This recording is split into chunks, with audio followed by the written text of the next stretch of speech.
Greetings, ladies and gents, and welcome to this latest edition of Tales from Outer Space, where I take stories from across the internet and read them for your entertainment. This particular story is called No More Respawns, written by Downgrade. It has been a few months now since the lock pop-up situation happened. I was sitting in a tavern AFKing and organizing my inventory when it happened. Inventory sorting takes so much more time when everything is in deep sleep VR. Annoying as hell.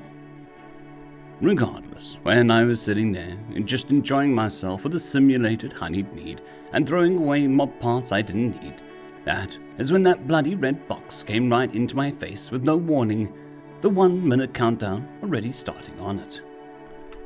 Warning, Fantasia Online is getting a new live patch. This patch will result in the copying of all server data for a separate network project.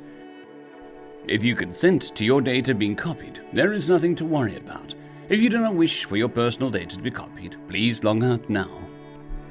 There it was, big white letters on a red background, emergency logout button immediately underneath it.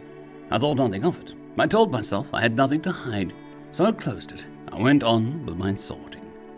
I didn't realize my grave mistake until later into the day, when I went to a lower level area to help newbies out, something of a pastime I enjoyed. Remember, don't pull that many. Your damage mitigation is on cooldown. Before I could even properly finish my idea, the guy was already getting swarmed.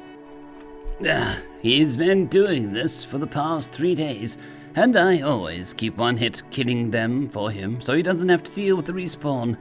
Not this time. Actions have consequences, bud, and it's time you felt yours, finally. I told myself as I rubbed the bridge of my nose, watching the guy's corpse hit the ground, and then his health bar hit 0 in my party window. Well, time for him to respawn and make his way back. I might as well mount up and go and give him a ride back. It'll be quicker. And so I did. Got on my battle bear and began riding it on the ground instead of flying, just for the fun of it. As I was halfway there, that's when I realized there was a second debuff next to my death one in the party window, next to his name. Dead's Decay, 5 hours and 45 minutes left.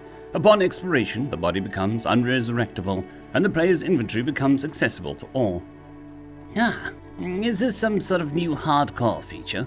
You die, you lose your character. Man, that's annoying.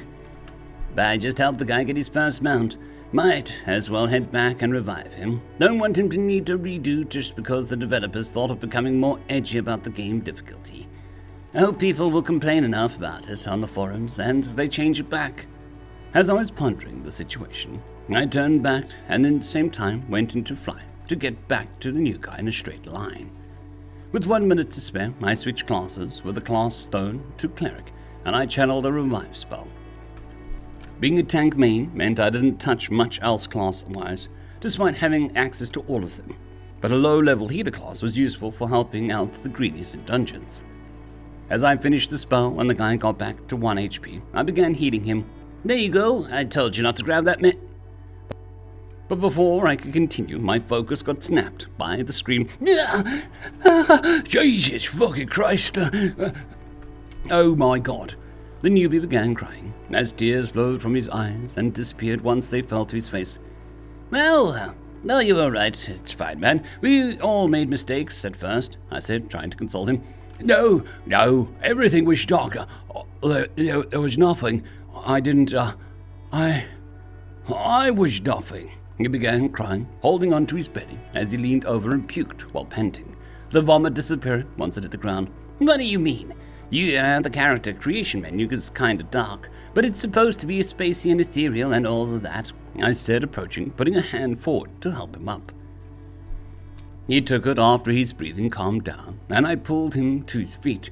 He was shaky and wide-eyed, his hands twitching. He gave me no answer and just wandered back inside the port town near us. What the fuck is going on? I sighed, annoyed, as I opened the main menu and went to the option leading to the game's website. Going over the submenu that leads to the patch notes, I pulled up the logs and clicked on the latest one, patch 1.7.77. Patch 1.7.77. Dear users, to better help develop our game world to your needs, we have decided to copy all of your live game data onto a private server network to make some observations. This will also include user in-game data. Please note that this part was optional and we had given a warning with a decent amount of time to respond. Thank you for your time. Additional details on in-game changes for FO version 2.0 experimental. Dead's decay mechanic, click for details. Hunger, thirst, exhaustion, and U mechanics, click for details. Soulbound, no more, click for details. Cosmetic shop changes, click for details. I stared at the log for God knows how long, but it almost felt like a dream. I thought to myself, this must be some sort of joke. I quickly switched to the forum page to see if there was an announcement for an out-of-season joke, but I found none. I also noticed the forum now had a live online player count for people on my server, and I saw it slowly start to plummet. At times fluctuate slightly back up or stagnate, but I was just confused at what the purpose of that was. I decided to check my friend list and contact Demo, one of my longtime friends that also has been playing. He has finished leveling up all the combat and domestic classes, so for a while now, he had taken to doing side content and unlocking any lore about the game that he can. As I was about to send him a vocal whisper, that is when I noticed the logout button. The text of it had been changed to a flashing red, and instead was written self-terminate. I stared at it for a good minute before my mind began starting to catch up. No way they're doing us like SOA. That was a fecking anime. And even then, they didn't give them that fecking suicide button, I said, looking at the menu with disbelief. My eyes then quickly darting back to Demo and my friends list, and instead of a whisper, I had to full-on hit him with an in-game call. It showed he was online, so I just rang him, and it rang. And it rang some more. Eventually I heard a click and the system made when the call was accepted. Hello? Yo, Monge. How are you, fatty? I heard Demo's voice hit my ears in a British accent. Although I would normally laugh, my appetite for jokes had diminished severely up to now. Did you see the latest patch notes? Something is fecking wrong. And the logout button says self-terminate. Yeah, I saw that, mate. What about it? They're putting an SOA on us, but a lot more optionally suicidal. We've known each other for nearly a decade, you know, my stance on this, he said in the most casual tone. With my simulated heart rate spiking, I just took in a deep breath and tried to keep calm. Right, if you could have gone for real to a fantasy world at the press of a button, you would, I said, quoting Demo's words I heard him say plenty of times before.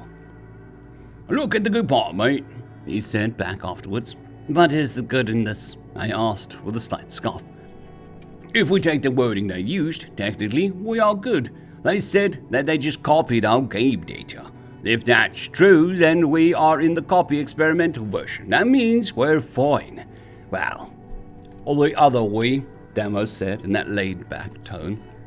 This, does not help with my existential panic attacks that I've just been able to get over for a few months now, I said back with a bit of annoyance in my voice. The two of us had kept silent for a moment until I heard Demo clear his throat, breaking the tension. Well, mate, how about we meet in Desert Town at the Mary's Cactus at 15:30 GT? We can have a sit and talk. Because although for me this might be the best possible outcome for life, I can't really enjoy myself when I know my friend is stressing. I'll grab us some food and drink. How is that? Sure. I might be a bit late. There's a lot I have in my mind now, I said in a slightly exhausted tone. Like how you're going to be living the rest of your days with a pair of tits and a higher-pitched voice, he said with a snicker under his breath. That snapped me out of the gloom slightly. That's not funny, bro. You know how ficking heavy these shits feel. I'm glad I at least went orc so that my back at least isn't killing me, I growled back to him, annoyed. That's what you get. Yeah, no balls having ass. Literally. He snickered back at me with a rodent-like chuckle. Man, feck you. At least I don't have long ears and a neck as long as a mini giraffe's, I said, still annoyed but slightly snickering. All right, see you there. Tatty bye. Woo! He yelled out, finishing the call. I stood there silent. The weight of the situation had sunk into me somewhat, but processing it was another story. Having had a moment to calm down, and Demo's casualness somewhat helping keep me grounded, I mounted my demonic fire phoenix mount and I took off flight towards Desert Town. I would have teleported, but I thought a quick flight might help clear my head more easily. End of story. I'd quickly like to thank the T5 peeps: Cold War Boomerwaffen, Severin Cerberus, Bushmaster 177, Henry the Red, Caspar Arnholtz, Cold War Boomerwaffen, Elijah Silvercross, Dragzoon WRE, and Severin Cerberus. Thank you very much.